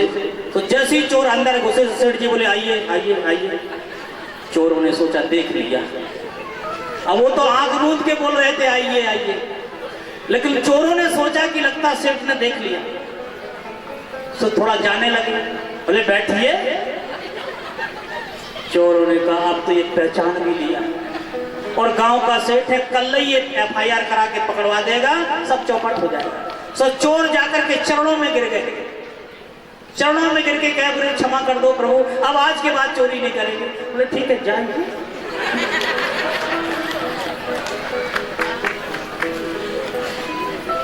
अब चोर जितना और भी इधर उधर से माल चुरा के ले आए थे, वो भी छोड़ करके चले गए। पत्नी सुबह उठी, देखा, बोलिए कैसे? अरे बोले चोर आए थे रात में, हमारे पैर पकड़ रहे थे, क्षमा प्रार्थना की, हमने कहा जाइए। पत्नी ने कहा, श्रीमान जी, कथा से ये तुम 3 शब्द लेकर के आए थे जो अनर्थक शब्द है, आइए बैठिए और जाइए। उन 3 शब्दों से तुम्हारे घर के चोर भाग गए और जीवन जिस दिन तुम सच्ची चौपाइयों का सच्चा अर्थ लेकर के आ जाओगे, उस दिन काम, क्रोध, लोभ, मोह, अहंकार रूपी शत्रु तुम्हारे जीवन से भाग जाएंगे। तुम्हारे जीवन से ये सारे चोर भाग जाएंगे। पर जीवन में उतारना तो चाहिए। ये मानस की चौपाइयां, मानस का अर्थ अपने जीवन में तो उतारना चाहिए। हम कथा सुनने तो जाते हैं, समय भी देते हैं, अच्छा भी लगता है, पर पूरा जीवन में उतार नहीं पाते। एक मैया थी, कथा जैसे ही स्टार्ट हो से रोना शुरू कर दे, खूब रोए मैया। व्यास जी को भी रो आया। व्यास जी सोचे, वाह माँ वाह, ये बूढ़ी माँ कितना प्यार से कथा सुनती है, करुणा में भर जाती है बेचारी, और देखो तो आंसू की धारा बहती है। व्यास गद्दी से उतर करके व्यास जी इतने प्रभावित हुए कि माँ के सामने हाथ जोड़ के खड़े हो गए, बोले, धन्य है माँ, तेरे जैसी कथा तो कोई नहीं सुनता। तेरे तो कथा सुनते आंसू बहने लगते। का जो वातावरण है, विचार करो, जहां महालक्ष्मी अपने अनशन के सहित पधारी है। अयोध्या की रमणता, सौम्यता को कौन वर्णन कर सकता है? जहां साक्षात लक्ष्मी पधार रही हैं। महाराज चारों बेटे विदा होकर के जब आते हैं, माताओं ने बड़ी सुंदर आरती उतारी है। आरती उतार करके जो रस्म होता है, उस रस्म को पूर्ण करके बहुओं को अंदर प्रवेश कराया है। आज मैया तीनों माताएं अपने उन वधुओं को देख करके इतनी प्रफुल्लित हो रही हैं, इतना खुश हैं। पर यह खुशी, जानते हो, जब अति से ज्यादा खुशी होती तो कहते लोग उसमें नजर लग जाती है, और ये नजर भी अयोध्या में लगी। अब आप विचार करो, भगवान राम जी ब्याह करके अयोध्या आए, कितना आनंद था। 4 वधुएं जिनके घर में एक साथ पधारी हो, उस भवन की शोभा का कोई वर्णन कर सकता भला? पर समय बीता नहीं, इस खुशी में नजर लग गई। अब आप और हम यह विचार करें कि कभी कभी सोचने लगते कि वो बड़ा, वो छोटा, वो कितना आनंद में है, मेरे पास भगवान ने कुछ नहीं दिया। ये सोच उतार दो। जब अखिल कोट ब्रह्मांड नायक भगवान रामभद्र जी इस धरती पर आए, एक समय था कि बड़े बड़े लोग भगवान के सामने नतमस्तक थे। सारा वैभव सामने दिखाई दे रहा था, पर 1 मिनट में क्या हुआ कि 14 वर्ष बन भटकने लगे। ये समय चक्र किसी से नहीं बचा, तो हमारी और आपकी औकात क्या है? इसलिए समय कब बदल जाए, कब कैसा हो जाए, इस चीज को ध्यान रखना चाहिए, और इसको ध्यान रखते हुए भगवान का चिंतन करना नहीं छोड़ना चाहिए। हमारा समय कब करवट बदल जाए। एक सत्य घटना बता रहा हूं, बाबा विश्वनाथ जी की है, मंदिर की। एक गरीब बैठा था, जैसे भीख मंगे नहीं होते, भीख मांगते हैं, ऐसी मंदिर पर भीख मांगता था। एक सेठ आया, उसने खूब दान किया, खूब बढ़िया से संकल्प लेकर के रुद्राभिषेक कराया, और यह सब देख देख करके वह भिखारी विचार करने लगा, हे विश्वनाथ, काश मेरा भी ऐसा दिन आता, मैं भी खूब दान करता, खूब रुद्राभिषेक कराता भगवान का, कितना आनंद आता। लेकिन विश्वनाथ जी की ऐसी कृपा हुई, समय बदल गया और वो एक बहुत बड़ा आदमी बन गया। बहुत बड़ा आदमी बन गया और फिर वो मंदिर में आया, जो उसकी कल्पना थी। फिर उसने सबको खूब दान किया और रुद्राभिषेक कराया, लेकिन फटी धोती पर आया। जो फटी धोती पहन के बैठा था, उसी फटी धोती पर आया। लोगों ने कहा कि महाराज, तुम तो इतने बड़े सेठ बन गए, धोती नहीं बदल पा रहे। उसने कहा, मैं एक बात कहूं, व्यक्ति को अपना पुराना समय नहीं भूलना चाहिए।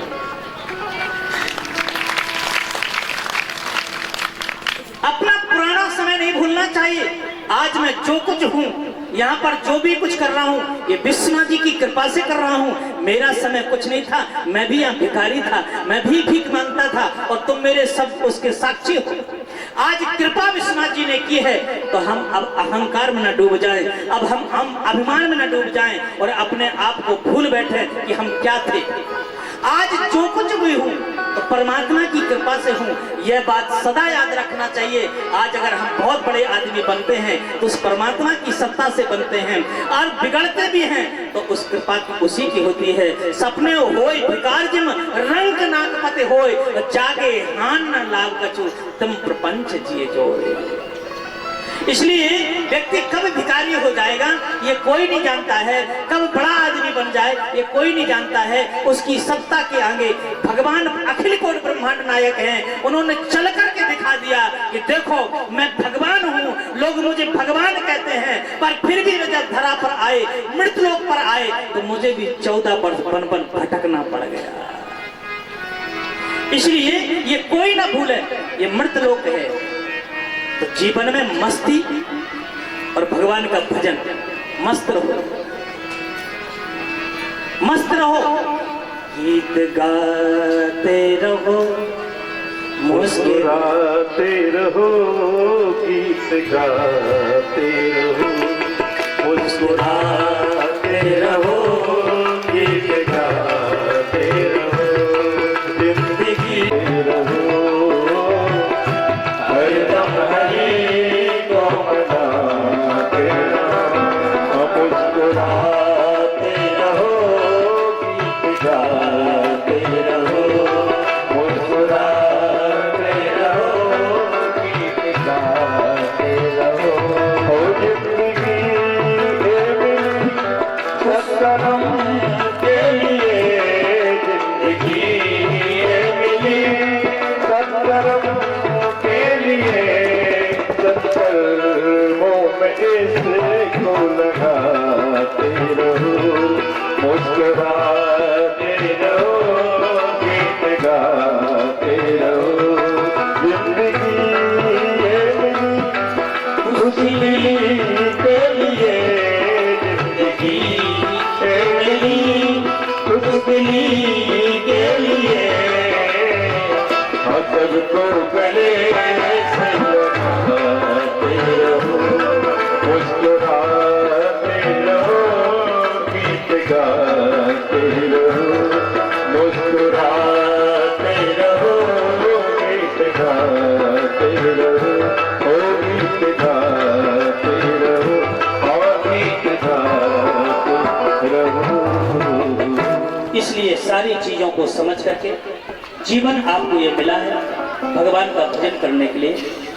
और कलयुग में सबसे बड़ी सुविधा ये है, कलयुग केवल हरिगुण गाहा, गावत नर पावे भवथा है। दूसरे युगों में बड़ी तपस्या करना पड़ते थे, बड़े अनुष्ठान करने पड़ते थे, तब कल्याण होता था। अब तो केवल राम नाम एक सहारा है, भगवान का नाम एक सहारा है। इसलिए सबको प्रेम से गले से लगाओ, किसी के प्रति द्वेष भावना मत रखो, किसी के प्रति ईर्ष्या मत रखो। जिस परमात्मा ने मुझे सब कुछ दिया है उसका एहसान समझते रहो। माताएं जब कान का पाला या नथनी देते हैं, कोई भैया देते हो या घर के लोग देते हैं, तो पूरे गांव भरे में दिखाती हैं। क्या कहती हैं? भैया ने नथनी बनवा दी है, कहती हो ना, खूब प्रचार करती हो। लेकिन कभी यह भी सोची हो कि अगर नाक भगवान ना दिए होते तो नथनी कहां? सूर्य भगवान हमको 12 घंटा रोशनी देते, एक लोटा जल तो चढ़ा सकते हो कि वो भी नहीं? अरे 24 घंटे में नहीं कुछ तो कम से कम 2 घंटा, 2 घंटा नहीं तो 1 घंटा, 1 घंटा नहीं तो आधी घंटा तो भगवान को दो। जिस परमात्मा ने तुमको सब कुछ दिया, ये शरीर दिया, कई नाली का कीड़ा बना देता तो, गधा बना देता तो, बैल बना देता तो। अरे ये मानव शरीर तुमको भगवान ने कृपा करके दिया है, करुणा करके दिया है, तो कम से कम सूर्य भगवान को जल चढ़ाओ, यज्ञ नारायण में आहुतियां दो, दान दो, ऐसे सत्कर्मों के लिए आगे बढ़ो। सबसे ईर्ष्या करना बंद कर दो। आज हमारी सबसे बड़ी कमजोरी जानते क्या है? हम दूसरे को पढ़ते हुए नहीं देख पाते। और ये भक्ति है। आठों यथा लाभ संतोषा, सपने नहीं देखो परदोषा। ये आठवीं भक्ति है, सपने में परायत मत देखो। एक पंडित जी ने भगवान को प्रसन्न कर लिया। भगवान ने एक संक दे दिया, बोले इस पर जो भी मांगोगे तुमको तो मिलेगा, उससे दूना पड़ोसी को मिलेगा। पंडित जी ने कभी कुछ मांगा ही नहीं, क्योंकि पड़ोसी को दूना हो जाएगा। पंडित जी बाहर चले गए। पत्नी ने सोचा हमारे पास खाने को नहीं और व्यवस्था सब कुछ है, सो शंख के पास पहुंचे। बोले हे शंख भगवान, मेरी झोपड़ी है, टूटी हुई मड़ैया है, मकान बन जाए। बन गया, पड़ोसी का 2 मंजिला। महाराज धन दौलत नहीं, हो गया पड़ोसी को दूना। पंडित जी आए, कथा करके सत्यनारायण की देखा, पड़ोसी का 2 मंजिला। समझ गए मामला गड़बड़ हो गया। पंडिताइन को डांटते हुए बोले तुझे मांगना था तो हमसे सीखती, तुझे मांगना भी नहीं आता, देख ऐसे मांगा जाता है। शंख के पास पहुंचा, हे शंख भगवान, मेरे दरवाजे के सामने एक कुआं खुद जाए। तो पड़ोसी के सामने 2 कुआं। हे शंख भगवान, मेरी एक आंख ही फूट जाए। बोलो पड़ोसी की दोनों मोहल्ला साहब। अब दोनों मोहल्ला साहब दरवाजे पे 2-2 कुआं, सुबह उठेगा तो क्या होगा? देख न सके पराई विभूति। हम अपने दुखों से दुखी नहीं है, दूसरों के सुखों से दुखी है। इसलिए 8वीं भक्ति में भगवान ने स्पष्ट कर दिया, आठों यथा लाभ संतोषा, सपने नहीं देखो परदोषा। जो मिल जाए उसी पे संतुष्ट रहो, सपने में भी दूसरे के अपनों को, दोषों को मत देखो। जीवन में अगर कुछ सुख पाना है तो कभी भी दूसरी की ना तो बुराई करो। देखो आप अगर दूसरी की चुगली करोगे, बुराई करोगे, तो वो तो सुन नहीं रहा, पाप तुम्हें लगेगा, पाप तुम्हारे ऊपर लगे, उसका कुछ नहीं बिगड़ने वाला। इसलिए कभी भी किसी की निंदा मत करो, सबके गुण देखो। अब गुण देखो ही मत, अब गुण अगर देखना हो तो अपने अपने देखो। बुरा जो देखन मैं चला, बुरा न मिलया तो, बुरा देखने में चला, बुरा न मिलया तो। आज दिल हो जा आपना, मुझसे बुरा न हो। आज दिल हो जा आपना, मुझसे बुरा न हो। इसलिए कथा सुनने का सार यही है। मैं आपको 4 चीजें बताऊंगा। आज मैं यहां से विदा होकर के चला जाऊंगा, पर ये चीजें ध्यान से सुनना और गठिया लेना। एक तो जीवन में समझना कि मृत्यु सत्य है, आज नहीं कल सबको आना है। इस मृत्यु के भय से भगवान को चिंतन करते रहना, भगवान को कभी भूलना नहीं। चलते फिरते उठते बैठते शुद्ध का ध्यान मत रखना, राम राम करते रहो। किसी भी अवस्था में हो, निष्फिक्र होकर के भगवान का भजन करना। दूसरा, 2 टैबलेट आपको देता हूं, एक सुबह खाने का, एक शाम को खाने का। प्राय करके लोग कहते हैं कि महाराज जी रात्रि में नींद नहीं आती, तो नींद नहीं आती उसके लिए एक टैबलेट है। रात में सोते समय हुए है वही जो राम रच राखा, होकर तर्क बढ़ावे शाखा। जो कुछ परमात्मा ने रच दिया वही होगा, मेरे करने से कुछ नहीं होगा। ये रात्रि का टैबलेट है, इसको खा के सो जाओ। सुबह प्रातः काल होते दूसरा टैबलेट। सुबह है कर्म प्रधान, विश्व रच राखा, जो जस करे सो तस फल चाखा। जो आप करोगे वही आपको प्राप्त होगा। ये सुबह का टैबलेट है, इसको खा करके अपने काम में लग जाओ। जीवन का यही नियम है, यही संयम है। और कभी भी किसी भी संत महात्मा का सम्मान करो। तुम्हारे नगर ग्राम में कोई आयोजन हो रहा है, उसका तुम सहयोग करो। आज यज्ञ नारायण, बड़ी सौभाग्य की बात है कि आपके क्षेत्र में यज्ञ हो रहा है, सचंडी महायज्ञ हो रहा है। तो इस पे आप लोगों को तन मन धन से सहयोग करना चाहिए। सभी संतों का सम्मान करना है। आपके नगर में चाहे छोटा हो चाहे बड़ा, संत सब बराबर होते हैं। ब्राह्मण सब बराबर होते हैं, तुलसी की पत्ती छोटी हो चाहे बड़ी, महत्व बराबर होता है। इसलिए किसी को छोटा बड़ा न समझना है, किसी को अपमान नहीं करना है, सबको हम सम्मान करके विदा करें, प्रेम से विदा करें। यही जीवन का सार है और यही जिंदगी का सार है। एक भजन गाऊंगा, इसके बाद हम वाणी को विराम करेंगे। हमारे संचालक महोदय आ गए और संचालक ही नहीं है, पूरे अध्यक्ष हैं इस कार्यक्रम के, और बाकी की कथा आपको ये बताएंगे आगे क्या करना है।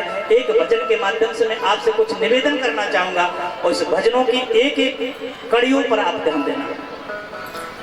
याद करना हमें है नगर वासियों, याद करना हमें है नगर वासियों, मैं तुम्हारा रहूंगा ये सच्चे मान लो।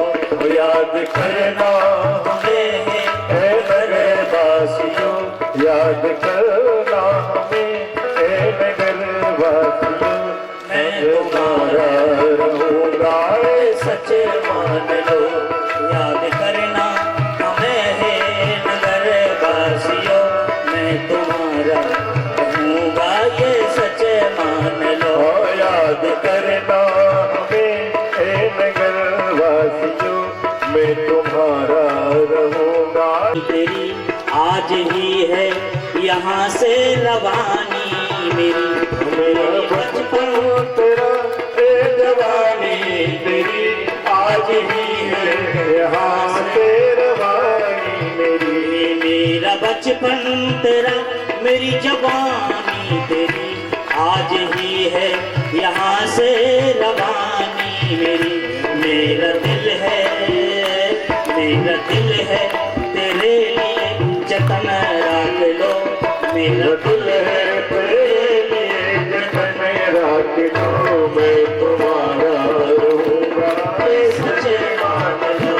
याद करना हमें नगर वासियों, याद करना हमें नगर वासियों, मैं तुम्हारा रहूंगा सच्चे मान लो। और अंतिम प्रार्थना, मैं भिखारी हूँ आया हूँ तेरे द्वार पर, दे दो भिक्षा न अब तुम जी इनकार कर। मैं भिखारी हूँ आया हूँ तेरे द्वार पर, दे दो भिक्षा अब तुम जी बेकार कर। भिक्षा में क्या है ध्यान से सुनना। ना पियो शराब अब तुम जुआ त्याग दो, ना पियो शराब अब तुम जुआ त्याग दो। मैं तुम्हारा रहूंगा ये सच्चे मान लो। याद करना नगर वासियों, याद करना नगर वासियों, मैं तुम्हारा रहूंगा सच्चे मान लो।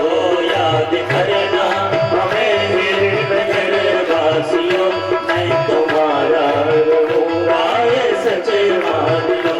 याद करना हमें नगर वासियों, मैं तुम्हारा रहूंगा सच्चे मान लो। बोलिए सच्चिदानंद भगवान की। इस प्रकार से ये मेरी भिक्षा है, आज आपको यही भिक्षा मुझे देना है। ना पियो शराब अब तुम जुआ त्याग दो, मैं तुम्हारा मित्र हैं, यही आपसे भीख मांगते हैं। इसको आप जिस दिन दान कर दोगे यह जीवन बन जाएगा, तुम्हारा जीवन बिल्कुल कमल की तरीके से खिल जाएगा। और ये एक यज्ञ नहीं, जिस दिन गांव से जुआ शराब निकल जाएगा उस दिन हर साल आप ऐसे बड़े बड़े यज्ञ कराने लग जाओगे, ये मेरा वादा है। और बड़े बड़े संत, बड़े बड़े शंकराचार्य, बड़े बड़े रामानंदाचार्य आपकी भूमि पर आएंगे, जीवन ऐसा सुंदर बनेगा, यह गांव अवध हो जाएगा, जनकपुर हो जाएगा, इसका भाव बदल जाएगा। बस यही आपसे निवेदन है, यही विनती है। महाराज जी को बहुत बहुत मैं बधाई दूंगा, बहुत बहुत साधुवाद दूंगा कि पूज्य महाराज यहाँ पर मुझे बुलाए, मुझे पुकार के बुला करके यहाँ ले आए। पूरे गांव भरे का आपको बहुत बहुत बधाई, बहुत बहुत साधुवाद। हमारे यज्ञपति जिन्होंने सबसे बड़ा सहयोग किया, धर्मेंद्र जी हमारे जजमान महेंद्र पाल जी और समिति के जितने लोग हैं, क्षेत्र के पूरे गांव मुझे लगभग सब जानते हैं और मैं भी सबसे परिचित ही होंगे क्योंकि 30-35 साल पहले यहाँ से गया हूँ। तो निश्चित रूप से सब आप परम सौभाग्यशाली हैं। माँ कालिंदी का तट है, इससे बढ़ के और आप क्या सौभाग्यशाली होंगे। इसलिए सब अपने भाग्य को सराहना करिए। ये पावन भूमि में आप जन्मे, बुंदेलखंड की पावन जो भूमि में जन्मे, भारत की पावन भूमि में जन्मे और इस प्रकार के अनुष्ठान आप सदा करते रहे। इन्हीं शब्दों के साथ अपने वाणी को विराम। जय श्री सीताराम। क्या बोल रहे दादा?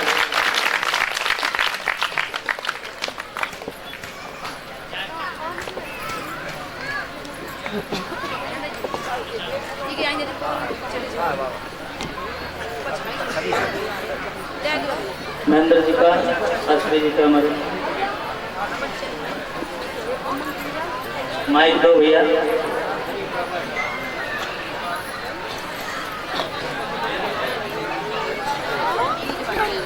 बोलिए रामचंद्र भगवान की, यज्ञ नारायण भगवान की, यमुना मैया की, नगर बस्ती की, नमः पार्वती पतये हर हर।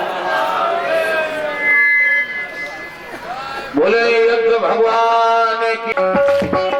अरे मुझे ऐसी लगन तू लगा दे,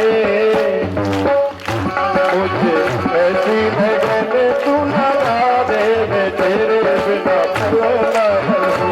मुझे ऐसी लगन तू लगा दे, मैं तेरे बिना फलना रहूं। मैं तेरे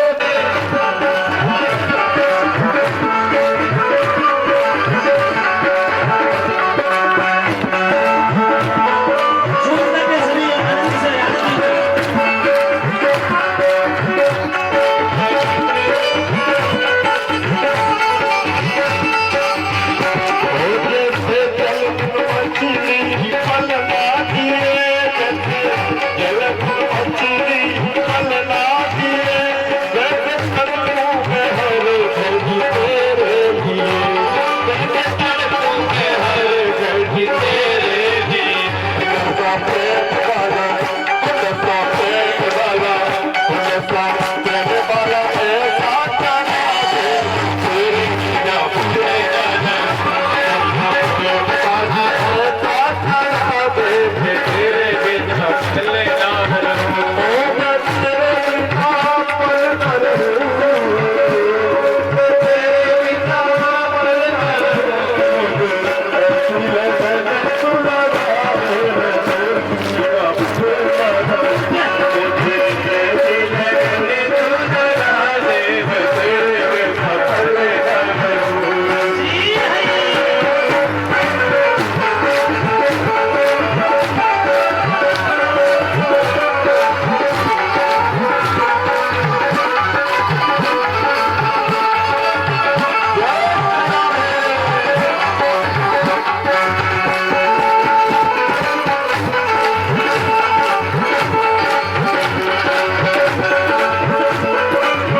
रामचंद्र भगवान की जय हो। अब आरती। श्री रामायण की आरती, श्री रामायण कीरत कलश भरत सिंह की, कीरत कलश भरत सिंह आरती श्री रामायण की, आरती श्री रामायण की। गावत ब्रह्मादि मुनि नारद, आरती जप संसार से प्रिय पुकारत, बरनि बरनि सुत कीरति दी, आरती श्री रामायण की, आरती श्री रामायण की।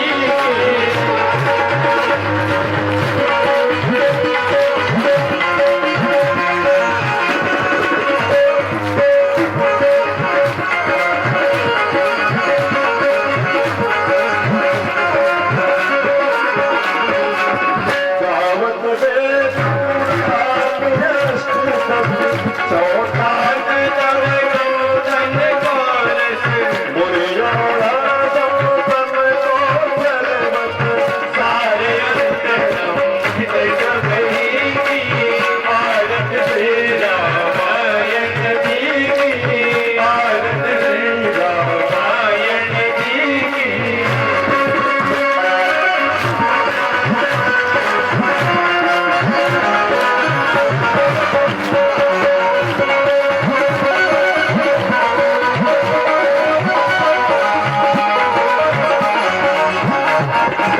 गावत संसार शंभु भवानी, अर्घट संभव जानी, व्यास आदि कवि वर्ष बखानी, सागवत दर्शन के रीति, आरती श्री रामायण जी की, आरती श्री रामायण जी की।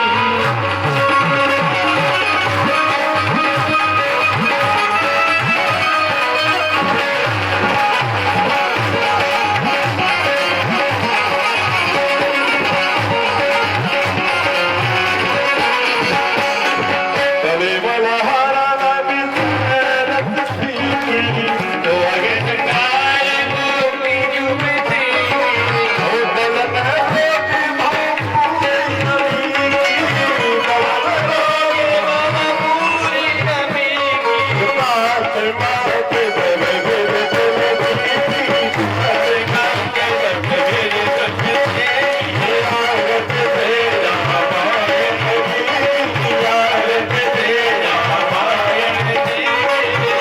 रथ कर कमल रथ कर आरत से रामायण जी, आरत से रामायण जी। कर बोल घोड़ा करुणावतार, संसार सारम